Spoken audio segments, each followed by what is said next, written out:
This piece is indicative of how the pursuit of profit in the free market resulted in systems of exploitation and inequality in colonial America.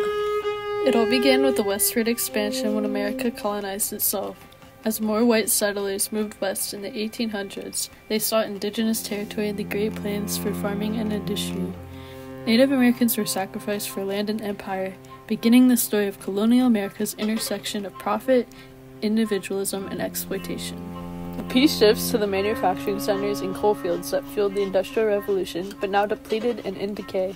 It illustrates how resource extraction has led to environmental degradation and the loss of cultural heritage. Current Native American reservations represent a stark example of how historical and ongoing environmental injustices intersect with issues of colonialism, resource exploitation, and systemic inequalities.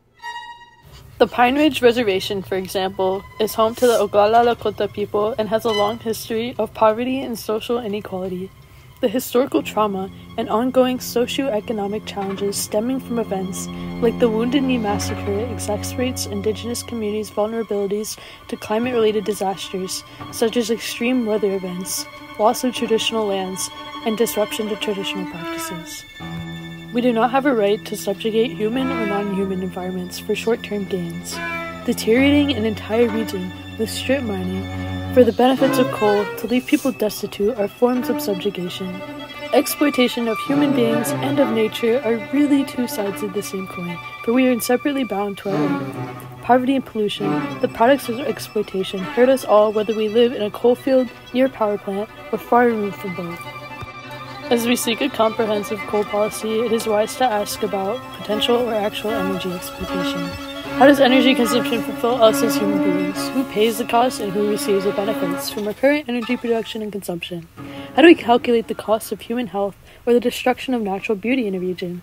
Should lucrative government subsidies involved in coal production and consumption continue while victims continue to be ignored?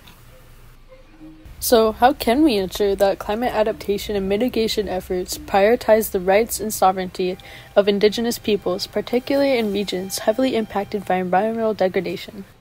The effective prioritization of indigenous peoples' rights necessitates a holistic approach. This involves recognizing and integrating traditional ecological knowledge, supporting community-led initiatives, fostering equitable partnerships, addressing historical injustices, protecting indigenous lands, building climate resilience, and promoting green economic opportunities.